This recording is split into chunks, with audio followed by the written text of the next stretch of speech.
So today, what I want to do is focus on creating something that's going to open up some of her features. The first thing that I pose to my clients that say, well, I saw this picture of this woman and her hair looked incredible and she had this fringe. And I say, well, the first thing that you have to get right with is this idea of having hair intentionally in your face. That's the first thing. Like right now I'm going crazy because this hair is in my face and I'm like, what the heck is this doing? So it can be a bit of an adjustment for somebody. And what if they wear glasses, their sort of day-to-day life? These are all things to consider and just have an open, honest conversation with your clients about what their hair is going to look like when you're not involved. They're not a hairstylist, so you're not going to be there every day to perfectly fix their hair for them. It has to be something that's hopefully easy to manage for them and complements them.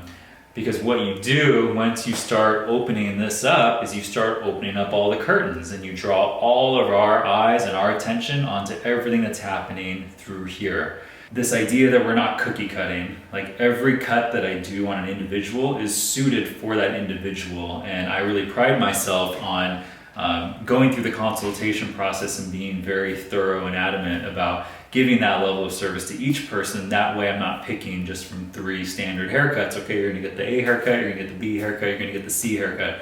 It's like, no, let's actually look at what we're working with and directions that we can go in. And this is a reality as well, is the longer that I know someone, the more opportunities I have to try different things and see what works and see what doesn't.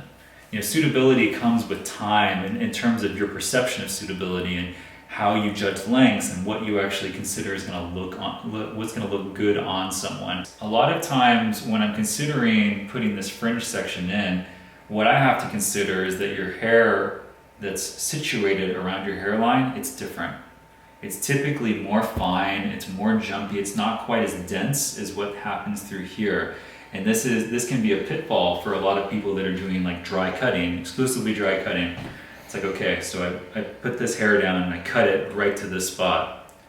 Well, when she's working with it, it might not end up exactly in that spot. So in my estimation, it's always best to play it a little safe, especially on this fringe area. Leave it a little bit longer. Then you can start to work with it, finesse it, see what it's doing as the weight that lives on top of it is situated, and create a balance, but leave it intentionally a little bit on the longer side so that when she works with it at home, it doesn't prop all the way up to here. If you can dial in that fringe and have her like it, she'll start to be on your side and she'll ease up and she'll feel like, oh my God, okay, like I can actually trust this person because they're gonna place it right where they said they were gonna place it. So this entire haircut, I'm not gonna use a comb, I'm not gonna use a brush, I'm simply gonna work with the hair as it's situated. I'm gonna be touching it, stretching it, tugging it, lifting it, but you'll never see me rake a comb through it because I just wanna work with the hair and the curls as they're sort of more naturally situated. So the first thing I'm gonna do is I'm gonna come through and I'm just gonna use my finger like a pick and start to rake through so that I can create a guide.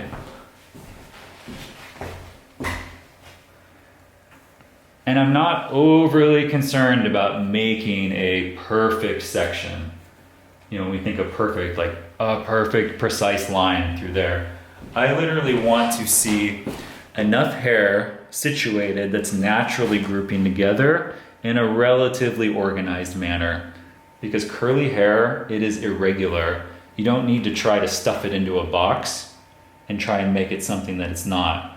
So part of what I'm doing as I'm separating this is I'm looking to see what's kind of happening at this root area and how it's naturally tending to split. The hair is basically telling me how it wants to group itself together, and that's how I'll treat it. I'll work within these little spots that are naturally separating. So I'm gonna start right in the center, and then I'm gonna slightly fan out, taper to the edges. Part of how I'm gonna work with it too is I'm gonna intentionally create space throughout. I'm not looking for a perfect half moon. I want little bits of variation so that the lengths don't perfectly match up. And this is where I feel like you can start to fine tune your own visual aesthetic of like what you enjoy seeing and how it actually applies to curly hair.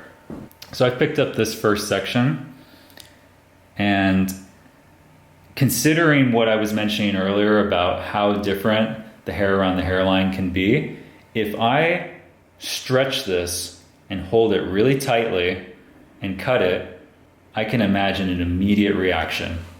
I'm going to imagine that's going to jump up quite a bit. So if you're unsure and you're not quite at a comfort level yet, you can literally place this in your hand, in your finger, and just slightly pinch it. So if you notice what I did is I didn't just do one single chop.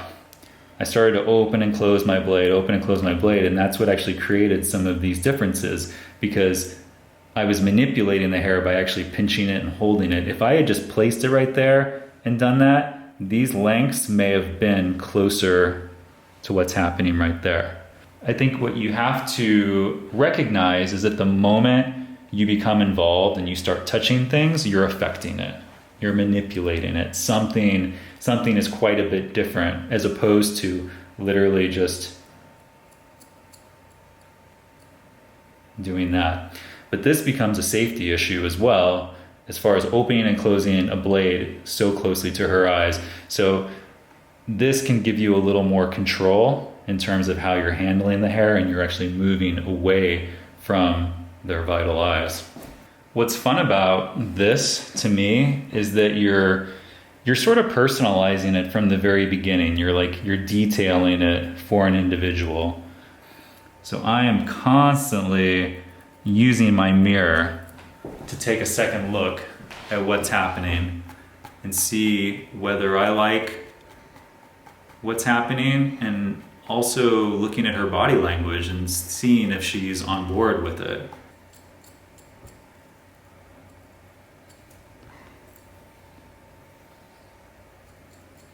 So in a salon setting, I would be stood directly in front of her, right in front, and then ask her to open her eyes, and you can actually gauge how she feels about it.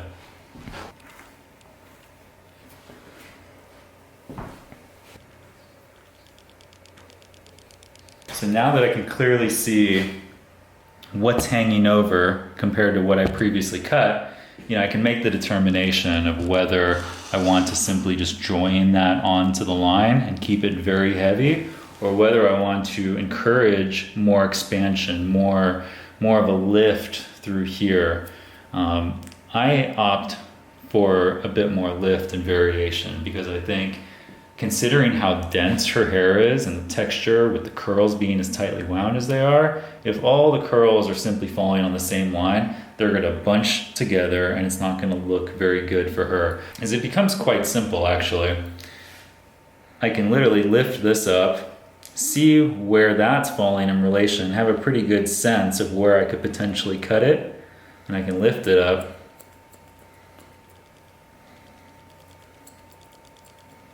And what you can tell from the angle of my blade, I'm encouraging a bevel. See, what I'm not doing is standing on this side and going like this to try to make that curve happen. That's very irregular to try to make that happen. I will be more likely to fan outwards and actually create a much softer type of effect. It will be, think more like how a concave layer has this flicking action.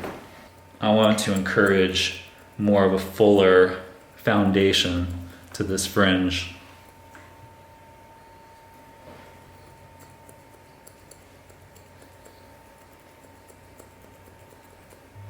Now this side becomes a little awkward of how I can make that happen.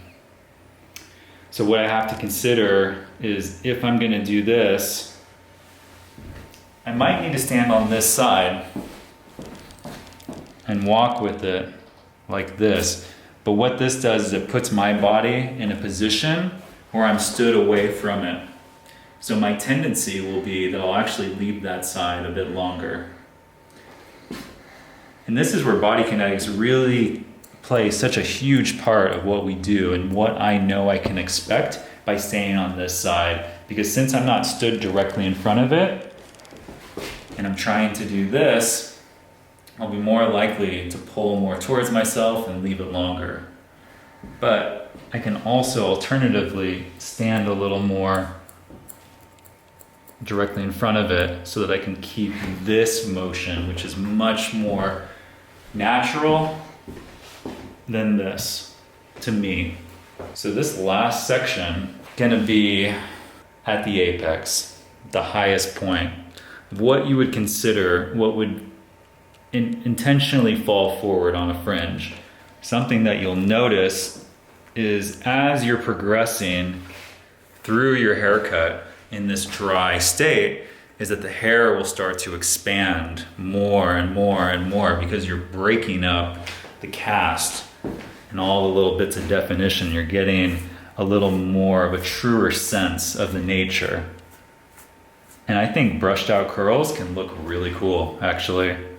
You know, if you're intentionally going for something that's super voluminous and fluffy and fun, not everything has to be super defined, glossy curls in a ring light. So I've gone and I've picked up what my previous section was, and now I'm kind of looking and seeing what's living above it.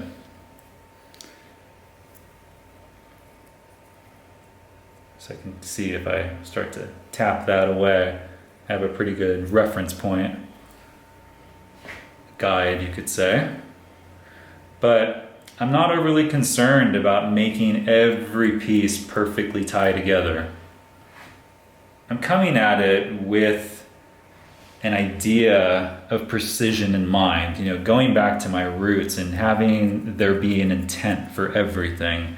There's a purpose for everything that we do. I'm not just cutting haphazardly because I feel like it. I'm considering what the overall effect is going to be on the shape and style, but I'm not so dead set on every single hair being perfectly tied together in a shape, because part of what makes these curls have character is for there to be space and separation in between the curls so it doesn't look just like a Brillo pad. So guys, if you're just joining us, I'm working on a fringe right now on this curly texture. Can I have you move over just a little bit? And I've placed a little bit of weight on top of it. Not everything is falling on the same line. I've intentionally created space and separation throughout, and I've left it on the longer side.